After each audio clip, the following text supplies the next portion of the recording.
برا بەڕێزەکانم باسی هەفتەی پێشوو دەستمان کرد بە باسکردنی ئادابەکانی میوانداری.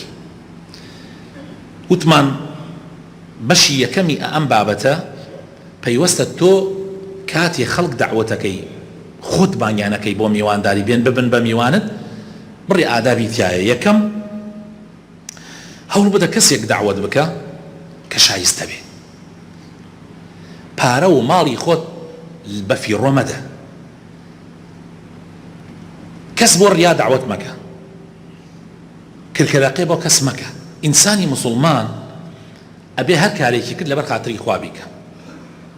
پێغەمبەری خوا صلی الله علیه وسلم لە حەدیثێکە ئەمەمان زۆر بە جوانی بۆ ڕوو نەکاتەوە، وەکو باسمان کرد پێشوو، لا تصاحب إلا مؤمنة، هاوڕێتی کەسێک مەکە إلا ئیماندار نەبێ، ولا يأكل طعامك إلا تقي، هەوڵدە حتا بۆ تەکرێ خواردنت کەس نەیخوا إلا پیاوی متقی نەبێ. چونکە پیاوی متقی کە تۆ خواردنەکەی پێ ئەدەی دەوڵەمەندیش بێ دوعای خێرت بۆکە، شایستەیە بیخوا، بەس بەخوا کەسێ متقی نەبێ مەگەر ناچار بی. ئەخر جاری وایە ناچار یەکی تێ بۆ ماڵەکەت خۆ نابێ دەریکەی، بەڵام خۆت دعوەتی مەکە، خۆت پارەی خۆت سەرف مەکە. ئەو پارەی کە سەرفیەکەی لە شوێنی حەڵاڵە سەرفیکە، لە شوێنی چاکە سەرفیکە. من بابەتێکە بوو ئەم خلافی بینی عەشرەتەکانە، ئەوا ئیسە مەسەر هەر عەشرەتێ سێ و چوار ڕیس عەشرەتی تا دروست بووە. باس ئەم بابەتە کرا،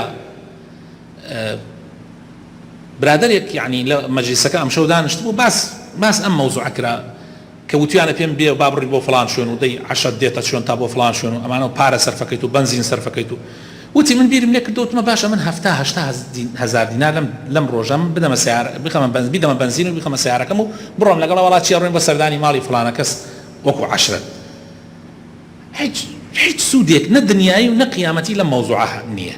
من یەک کەوتمەتە دوای کابرایە ئەو پێی گەورا بێ، کەوتمەتە دوای ئەو وتی بیرم لێ کردوتم باشە قەینا ئەم هەشتا هزار دینارە، طبعا بێژگە لە مەساریفی تر و لە هیلاکی و لە ناڕەحەتی و هیچ مەبەستێک تەنها مەبەستێتەوەیە پێت بڵێن وەڵامە کەوت لەگەڵ ڕیس عەشرەتە.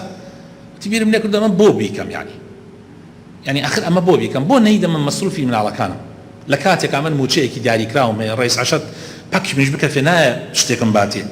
یعنی ئینسان برینە هەوڵدا لە ژیانە پارە و پولی بۆ ڕێگای باشە سەرفکە، بۆ ڕێگای چاکە. قەی چێکە ئەگەر پێویستی کرد عەشرەتەکەم لە کاتی حەقا، لە کاتی پێویستە، لە کاتێکا بۆ خۆ دەرخستن نا، بۆ عەرزی عەزەڵات نا، بۆ شتی جوان و بۆ شتی چاک، من یەکەم کەسم هەم لەگەڵ عەشرەتەکەمە. بەڵام ئەم بخۆ دەرخستنە و ئەم شەڕە بەرانیە و ئەمانە یعنی ئەمە حیفە ئێمە پارە و ماڵی خۆمان بۆ شتانە سەرفکەین. و دائیمەن ئینسانیش هاوڕێتی کەسێ بکە ئیماندار بێ، کاکە مەکەوە لەگەڵ کەسێکە نوێژ ناکە، کاتێ لەو ڕێگا بڵێ کاکە نوێژی نیمەڕۆیە بادا بەزین زەحمەت نوێژەکانمان بکەین قەشبەریت پێکە، بەعبەیسەکەی کاتی نوێژە دەبا ئێمە بگەینە ماڵ فڵانە کەس، ئەسڵەن گاڵتە بە نوێژەکەتەکە، گاڵتە بەینەکە. یعنی حەق نییە ئینسان کات و وەقت و پارە و ماڵ و خۆشی بکاتە خەتەریات و کە سواری سیارە و لەم ڕێگا ناڕێکوانەی کە ئێستا ئێمە هەمانە لەوانەیە تووشی حادیسەیەکیش بێت لەبەر خاتر چی؟ لەبەر خاتر دنیا.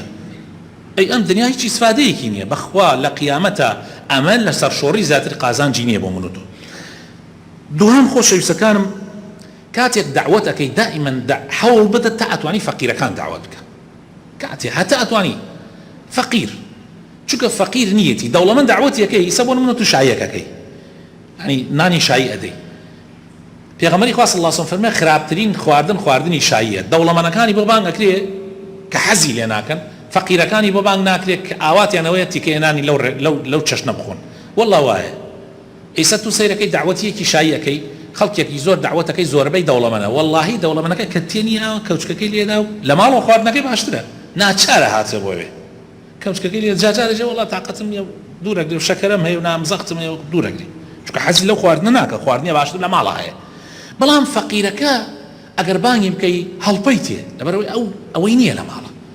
جا پێغەمبەر صلی الله علیه و سلم فەرمێ خراپترین خواردن ئەو خواردنێ کە بۆ دەوڵەمەند ئەکرێ کە حەزیش لێ ناکە، بەڵام فەقیری لێ بەبەش ئەکرێ لە کاتێکا فەقیر ئاواتی ئەوەیە کە بگاتە ئەو شوێنە.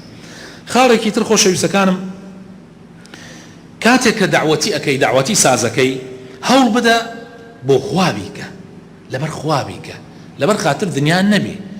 ها پێغەمبەرەکان حول بدا بڵێ من ئەمە سنەتی پێغەمبەرەکان زیندووەکەمەوە سنەتی ئیبراهیم زیندووەکەمەوە سنەتی لوط زیندووەکەمەوە سنەتی محەممەد المستەفا پێغەمبەر ئیبراهیم پیان ئەوت ئەبو الضەیفان باوکی میواندارەکان یعنی ئەم پیاوە بەڕێزە بەردەوام نانی نە ئەخوارد بەبێ میوان یعنی تو ئاوا هەوڵ بدە ئەو سنەتە زیندوو بکەرەوە نەک وەڵا بەس لەبەرەوەی پێم بڵێن پیاوێکی سەخیە و نان ئەدا و نازانم چی ئەوە قیمەتی نییە ئەوە هەردوو سێ ڕۆژە لە دنیا و نامێنێ دوایی ئەمجا لە کاتێکا کە خەڵک داوەتەکەی بۆ ماڵەکەت بۆ خواردنێک کەسێک داوەت مەکە یەکێکی ترت داوەت کردوێ کە هاتنە ئەوێ میڕێ یەکتری بکەنەوە یعنی ئەم خینی لە ئەو بێ و قینی لە بێ یعنی دایمەن کەسێک هەوڵدا ئەو مەجلیسەکە دروستێکەی کە خەڵکی بۆ داوەتەکەی دوو کەسیتیان نەبێت دژمنیەک بن یا حەزیان لە یەک نەبێ لەوێ بەهۆی تۆوە ئەوانەوەی ترە قین لە یەکتری هەڵگرن جاری وا هەیە مەسەلەن تۆ دوو کەسن ئامۆزای یەکن بەڵام حەزیان لە یەک نییە تۆ یەکیان بانگەکەی ئەوە کەیتریان بانگ مەکە مەڵێ بەخوا من لەوێ ئاشتیانەکەم لەوێ ئاشت نابنەوە لەناو ئەو مەجلیسە قەرەباڵغی ئاشنا ئەگەر حەزەکەی ئاشتیان کرد هەردیان بەتەنیا بانکە و دعوەتیان کە بەتەنیا لەو شێوە ئاشتە بنەوە بەڵام لەو شوێنە لەو قەرەباڵغیە بەخوای سوودی نییە قین لە یەکتری هەڵەگرن لەوە چی ئەم لەبەر ئەو هەڵسیە ئەو لەبەر ئەم هەڵسیە ئیتر ئەم بۆیە ئاگامان لە خۆمان بێ کاتێ و ئادەبانە جێبەجێکەین ئاوا بێ